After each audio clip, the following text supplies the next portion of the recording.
बचपन में आपने एक खेल खेला होगा, तोता उड़, मैना उड़, चील उड़, गिद्ध उड़, बाघ उड़, हाथी उड़, घोड़ा उड़, बाजियां जीती भी होंगी, हारा भी होगा, कभी उड़ाया होगा तो कभी पकड़े गए होंगे। जैसे जैसे चुनाव नजदीक आ रहा है, हमारे राजनेता भी कुछ उसी तरह का खेल खेल रहे हैं। कोई तोता उड़ा रहा है, कोई मैना उड़ा रहा है। किसी का दावा है ऊंची उड़ान भरते तोते को पिंजरे में कैद कर लेने का, तो किसी को तोते के जासूसी का अंदेशा हो रहा है। तो कोई इस बात को लेकर हंगामा काट रहा है कि तोता मालिक के आदेश पर मिठू मिठू कर रहा है। तो जैसे जैसे लोकसभा चुनाव नजदीक आ रहे हैं, देश की राजनीति में नए तरह का शोर है। टीएमसी सांसद महुआ मोइत्रा, जिन पर प्रश्न पूछने के एवज में गिफ्ट लेने का आरोप लगा है, ट्वीट कर यह आरोप लगाती हैं कि उनको एप्पल से अलर्ट आया है कि उनके फोन की जासूसी हो रही है, उनके ईमेल को हैक कर लिया गया है। केवल महुआ ही क्यों, शशि थरूर, शिवसेना के सांसद प्रियंका चतुर्वेदी, कांग्रेस प्रवक्ता पवन खेरा, सब लोग कहते हैं कि उनके पास भी एप्पल के तरफ से ऐसा ही अलर्ट आया है। अब ऐसे में राहुल गांधी, जिनको लेकर भाजपा पिछले एक दशक से प्रोजेक्ट पप्पू चला रही है, यानी पप्पू गांधी, एक प्रेस कॉन्फ्रेंस करते हैं और अपने प्रेस कॉन्फ्रेंस में तोते को लेकर एक कहानी सुनाते हैं। देखिए क्या कहते हैं राहुल गांधी। पहले टाइम, बहुत सालों पहले हिंदुस्तान में एक राजा हुआ करता था।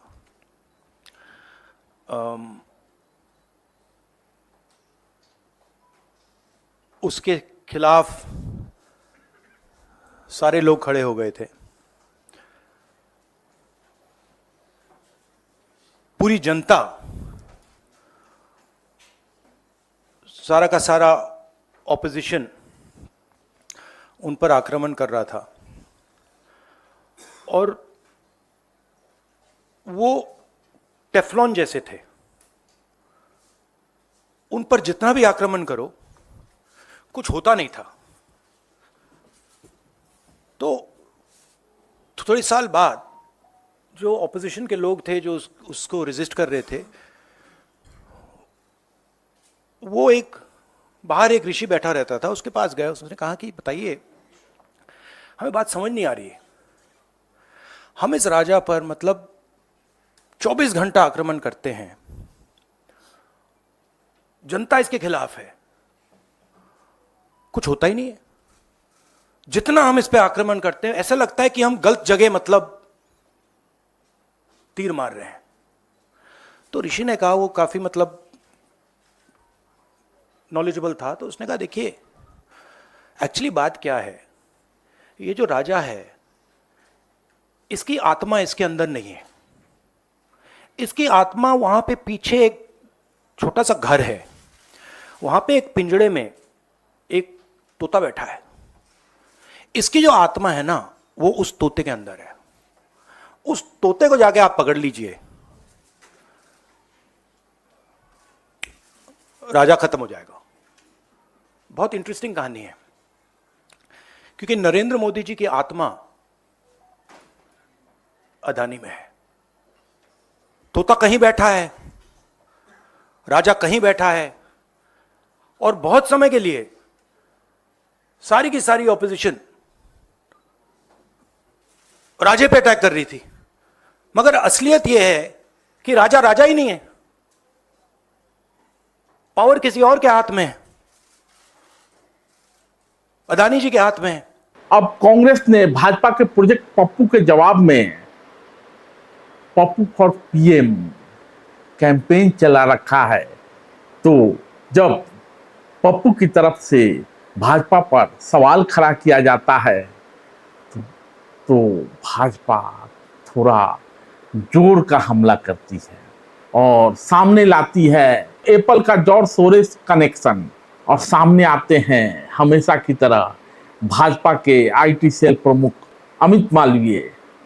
एक ट्वीट को रीट्वीट करते हैं और लिखते हैं कि यह कथित तौर पर सिर्फ विपक्षी नेताओं को एप्पल से मिले अलर्ट का जॉर्ज सोरेस द्वारा फेडेड एक्सेस नाउ से कनेक्शन दिखाता है।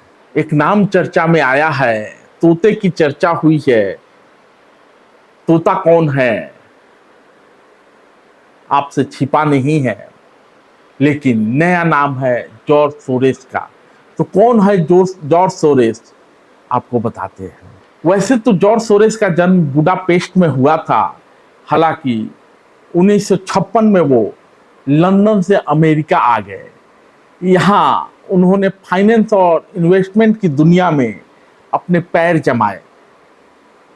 1973 में उन्होंने सोरोस फंड मैनेजमेंट लॉन्च किया।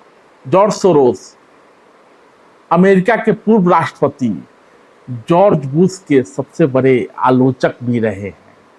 इतना ही नहीं, सोरोस पर दुनिया के कई देशों में राजनीति और समाज को प्रभावित करने वाला एजेंडा चलाने का आरोप भी लगता रहा है। इससे पहले भी भाजपा ने राहुल गांधी और जॉर्ज सोरोस के बीच कनेक्शन को लेकर सवाल उठाया था। भाजपा ने आरोप लगाया था कि जॉर्ज सोरोस भारत की चुनी हुई सरकार को डिस्टेबलाइज करना चाहते हैं। यानी इतना बड़ा देश, इतने मजबूत प्रधानमंत्री और एक जॉर्ज सोरोस कोई फाइनेंस कंपनी चलाता है, भारत सरकार को डिस्टेबलाइज होने का खतरा है। 56 इंच और एक अदना सा बिजनेसमैन। खैर, इस पूरे मामले के केंद्र में एप्पल कंपनी रही है। एप्पल की तरफ से भी सफाई आई है। एप्पल की ओर से कहा गया है कि वह किसी भी तरह के स्पॉन्सर्ड अटैक की सूचना नहीं देते। यह संभव है कि एप्पल के अलर्ट गलत भी हो सकते हैं। कंपनी ने अपने आधिकारिक बयान में कहा है, राज्य प्रायोजित हमलावरों की अच्छी तरह से वित्तीय सहायता मिलती है।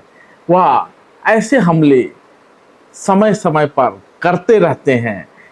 इस तरह की अटैक की जानकारी हासिल करना खुफिया इनपुट पर निर्भर करता है। साथ ही एप्पल ने यह भी साफ कर दिया है कि वह इस अलर्ट के पीछे का कारण बताने में असमर्थ है। खैर, जो भी हो, इससे पहले भी ट्विटर को लेकर ऐसे विवाद उठ चुके हैं और कहा गया कि ट्विटर भारत सरकार के खिलाफ काम कर रहा है। फोन टैपिंग का आरोप भी कोई नया नहीं है। सत्ताधारी दल पर ऐसे आरोप लगते रहे हैं। यानी हमाम में सभी नंगे, और जब तक मामले की जांच नहीं हो जाती, नंगेपन का यह खेल बदस्तूर जारी रहेगा। क्योंकि कहा भी गया है, प्रेम और जंग में सब जायज है। तो यहां भी मामला तुम्ही से मोहब्बत तुम्ही से लड़ाई वाली है। पक्ष विपक्ष धींगा मुफ्ती में लगे हुए हैं। यानी एक नंगा दूसरे नंगे पर सवाल खड़ा करता रहेगा। वैसे भी इस देश में एक प्रधानमंत्री ने दूसरे प्रधानमंत्री का यह कहते हुए मखौल उड़ाया था कि वे बाथरूम में रेनकोट पहनकर नहाते हैं। धन्यवाद।